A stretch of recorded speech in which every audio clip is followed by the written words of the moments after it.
Spring is in full bloom, so today I'm going to be sharing plants that I haven't killed. The first one is my Pothos. This is one of the OG plants that I have not killed. She is doing so well. I call this one my quarantine Pothos because I bought it right before we went into lockdown in 2020. It was literally the week before, and I'm so glad that I bought her because she brought me so much joy during quarantine, just watching her grow and flourish. And this has been one of the easiest, most forgiving plants to care for. I really love the Pothos because she shows me when she's feeling thirsty. She communicates with me, she tells me, so I don't have to guess, and that's the kind of plant that I like. So right now she's looking a little thirsty. You can see her leaves are looking a little droopy and a little dull, and they feel a little warm to the touch and also kind of spongy and soft.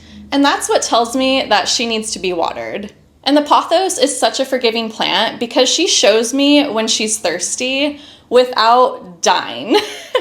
So I have some other plants where when they're thirsty, they instantly start losing leaves or the leaves start browning, and that is not the case with my Pothos. She just gets droopy and sad first, and then as soon as I water her, she perks back up as if nothing ever happened. And I will probably water this one later today, and I'll show you what she looks like after she's been watered, but she's just so forgiving, and that's what I love about her. This one also has darker colored leaves, which tends to do better in low lighting areas. And also whenever I give her a haircut, I propagate the pieces that I cut off, and those can go in vases in really low light areas, and they will survive for years like that. So I have pieces of this Pothos in my bedroom in areas that get little to no light, and they're doing perfectly fine, and it's good for bringing some greenery into the areas of my home that are really dark. So Pothos are definitely a beginner-friendly plant and one that I have not killed yet. I also have this Pothos that's doing really well, and this is a variegated version, so it kind of has these lighter colored leaves. And this one likes to have a little bit more sun, so that's why I have it in front of my windows in my kitchen. And she's also doing so well, and I haven't killed her yet, but she does need to be watered right now. So again, I'll probably water her later today, and I'll show you what she looks like after she's been watered. I do want to mention that Pothos are toxic to pets, so just be aware of that. That's why I have mine hanging up. But overall, they're just really great beginner-friendly plants. And RIP to this one. She didn't make it through winter. This is another one here that we will not mention today because she's on her deathbed right now. My ZZ plant is another one that is practically impossible to kill. I think this is probably the oldest plant that I have. I probably got it in 2017, and she is doing so well. I only recently repotted her, and this is the first time that I have repotted her since I purchased her. And I could tell that she needed to be repotted because she was starting to lose a lot of leaves. And before that, she'd pretty much not given me any issues. And then as soon as I repotted her, she instantly perked back up and then grew a whole new leaf. So I'm hoping that this spring she will grow even more and become even fuller and bigger and happier, but this is definitely such an easy one to take care of. ZZ plants can take a ton of abuse, and that is what I need in a plant. So you pretty much don't even have to water them. This one I probably water, oh my god, maybe like once a month, and she does great with that. She likes to dry out completely between waterings, and she also shows me when she's starting to get thirsty, and even if I don't water her right away, she doesn't mind. She doesn't start dying. She's very forgiving, and that's why I love her so much. This is another one that is toxic to pets, so that's why she's on top of my fridge. But I think she does a really good job at giving height to our kitchen because our fridge is so small. Like I am 5'2.5", and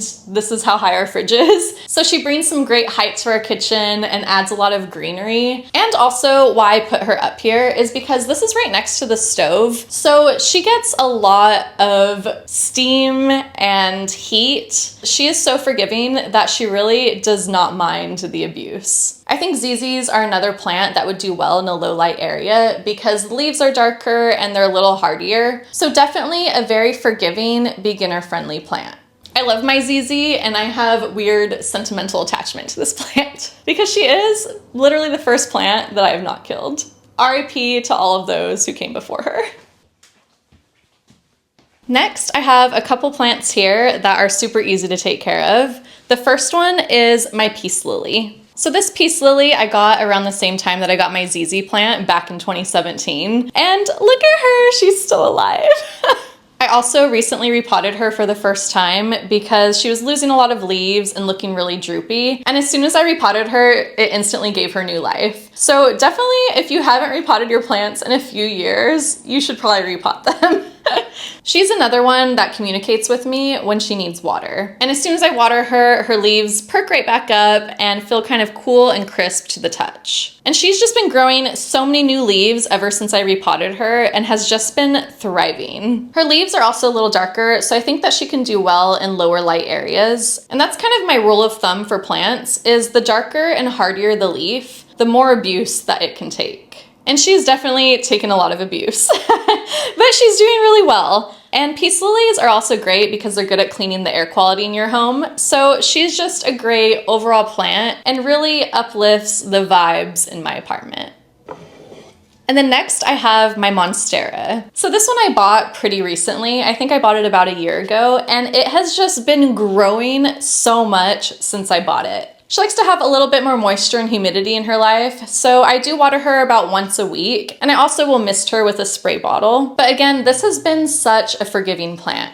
If I don't water her, then she just gets kind of droopy and soft and warm, and maybe the very tips of her leaves will start to brown a tiny bit, but that's after I haven't watered her for like weeks. So she is a very hardy, forgiving plant that just seems to thrive no matter what I do. So I think a Monstera is a great beginner-friendly plant. I thought that this was a Swiss cheese kind of version of a Monstera, and I keep waiting for her to turn into Swiss cheese, but it has not happened yet, so let me know if I'm wrong. I definitely do not have a green thumb. I am not an expert with plants. I'm just somebody who has been caring for plants for several years and kind of learning through trial and error. So if you have any advice or if I say anything wrong, then please correct me because I'm always trying to learn, and this is just me sharing from my experience what I've learned and which plants I have not killed yet. So definitely the Monstera is a great one. I think this one again is toxic to pets, so just beware.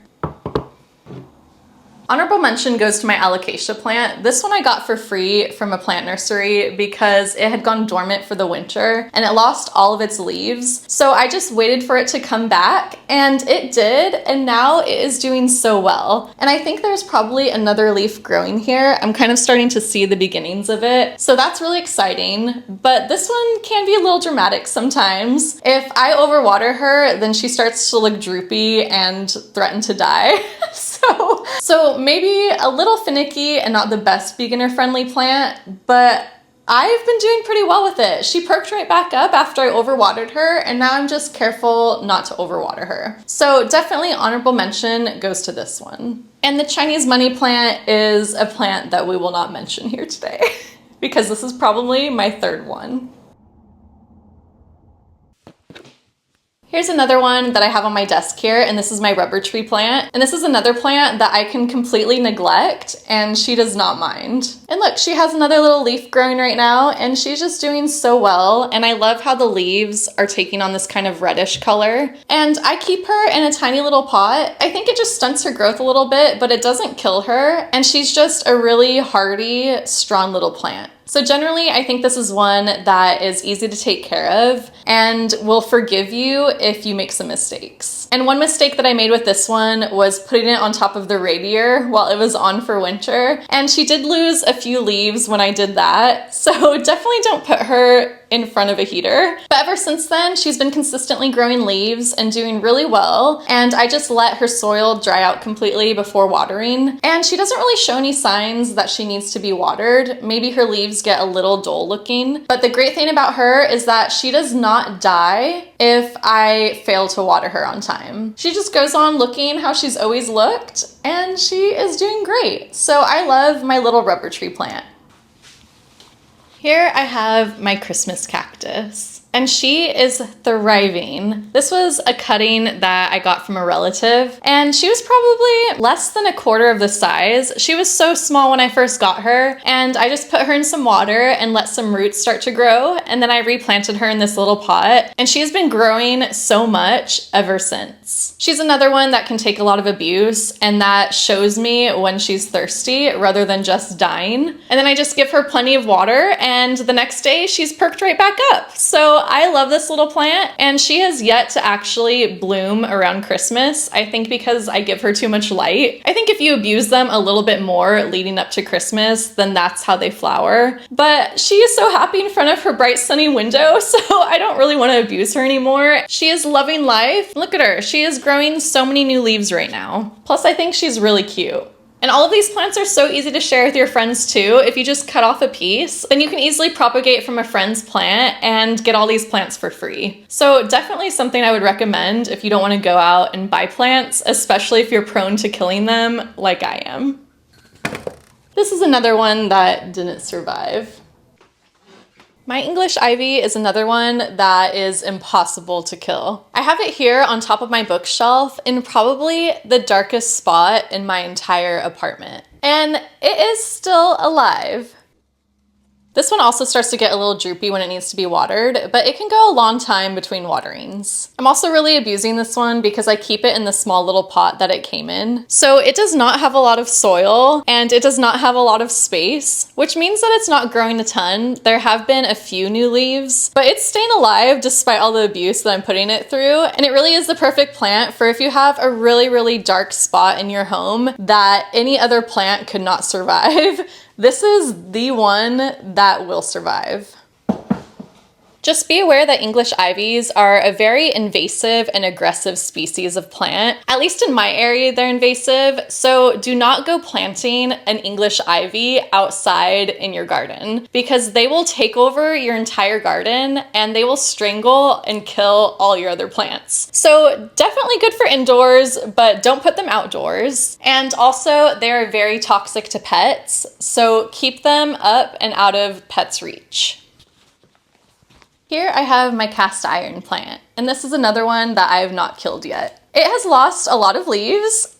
Even this one here is starting to die, so I need to cut that one off. And it has not grown any leaves since I got it, but I've had it for at least a couple years now, and it is still alive. This plant is named the cast iron plant because it is so hardy, and it is notoriously one that is hard to kill. It does really well in low light, and it does well without a lot of water. This plant is in one of the darkest spots in my entire apartment. It's not in front of any windows, so it only gets a little bit of indirect light. And when I first got this plant, I had a grow light on it, and I was trying really hard to take care of it and make sure that it didn't die. And that backfired because this plant actually likes to be abused a little bit. This plant does best when I don't water it, when it doesn't have any light. That's when it's happiest. And whenever I water it is when I start to lose leaves, like this one here, because I just watered it last week for the first time in probably months. And that's really how it's been happiest, is when I just kind of forget that it exists and I let it do its thing. It is also pet safe, so this is a great plant for multiple reasons.